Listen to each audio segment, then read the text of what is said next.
Department of Justice.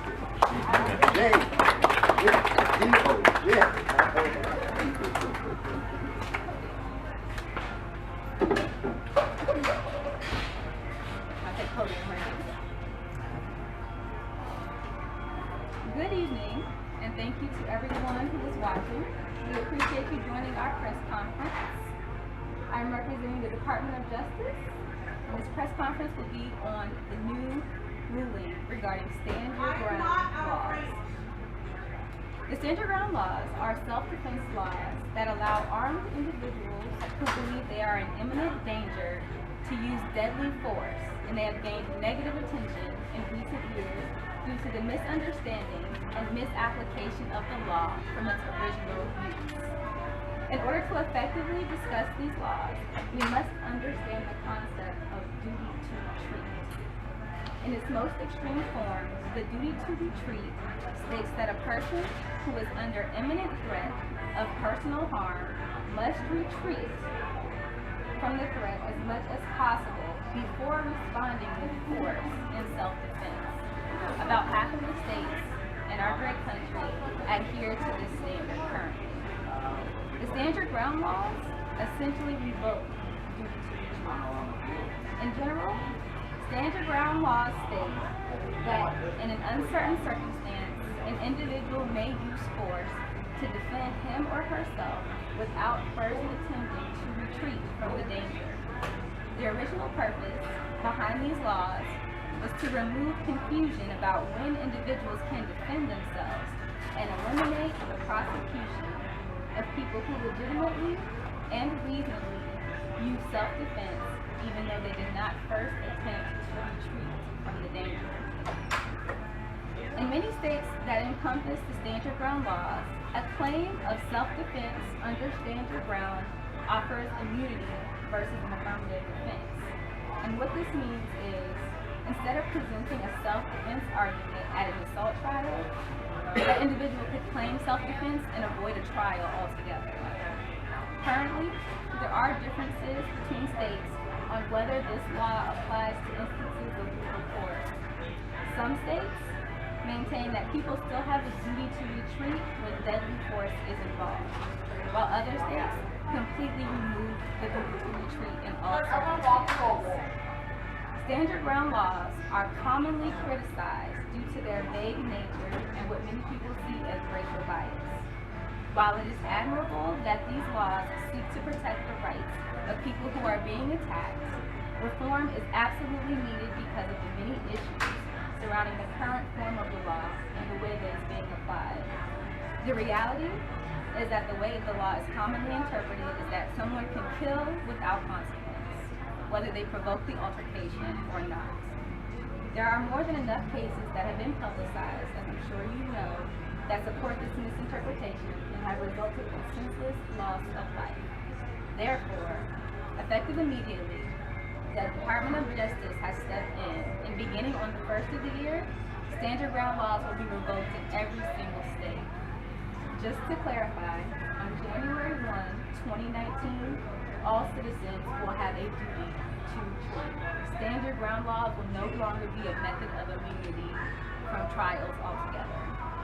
Until such time as these laws can be rewritten and reformed to provide clearer guidance against vigilantism and against this claim being used in situations where the person claiming self-defense is the one who provoked the attack, it has been suspended.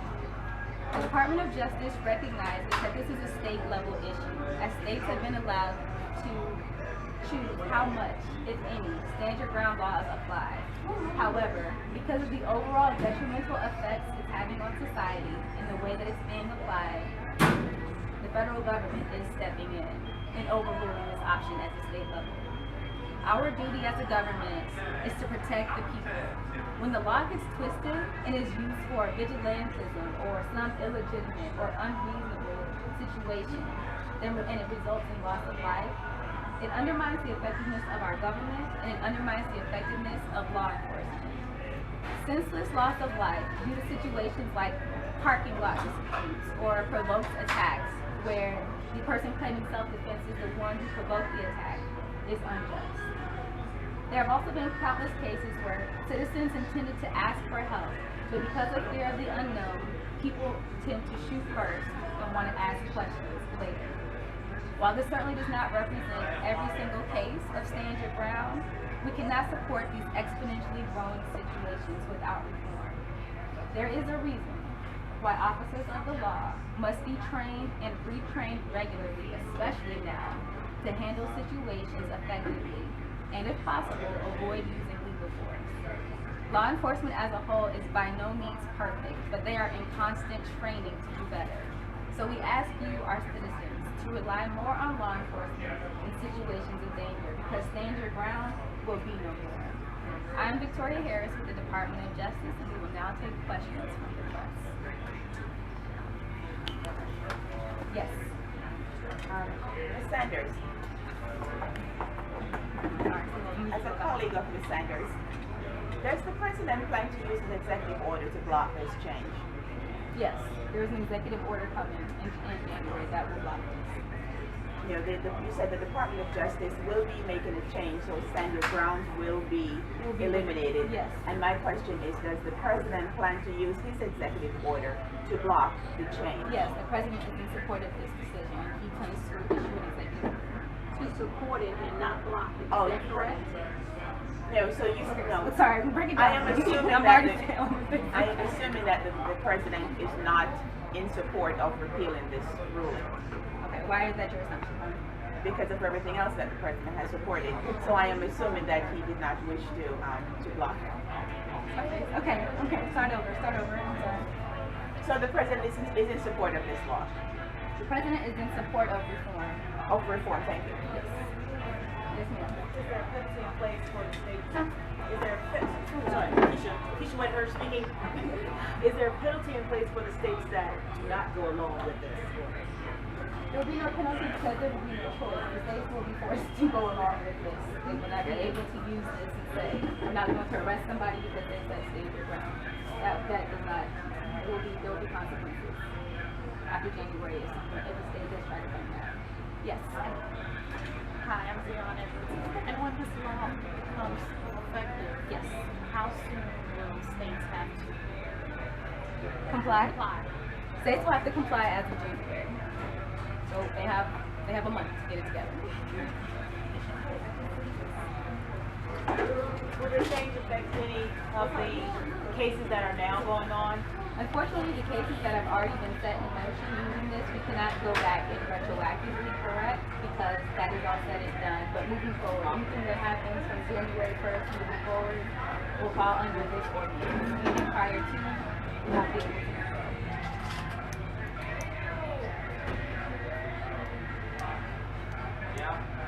Any other questions? Yes? I heard this topic discussed at a Toastmasters meeting, but is this a legitimate point across the United States federal government? Or is this... Are we role playing right now, or are you being one-on-one? No, I'm not role playing, I'm definitely one-on-one. I previously heard this subject discussed at a Toastmasters meeting. Marvin and I are Toastmasters. And I'm asking, is this a federal law? Because it wasn't clear when I heard it discussed at the Toastmasters meeting. So is this a United States federal law, or is this just a subject that was of the creative mind? The reformer, is that what you're asking? Yes. The reform of it or the actual stand your ground law? This reform of it. The reform of it, if it's going to be repealed, it would have to be a federal law. Is it The reality though, this is not real. This is not happening in real life. I wish it was. Sorry, you give me the character, sorry. But I like to go through and make it. Yes. You were convincing. But it's not, it's very difficult for the federal government to be involved in situations like this, especially at the state level. Usually it has to be something extreme to the maximum level for the federal government to overrule something that is a state option or a state issue. It has not reached the point yet where our federal government currently thinks it's severe enough that they need to step in and just overrule the states. But I'm hopeful. We need more bodies. But I'm hopeful. Are there any additional questions?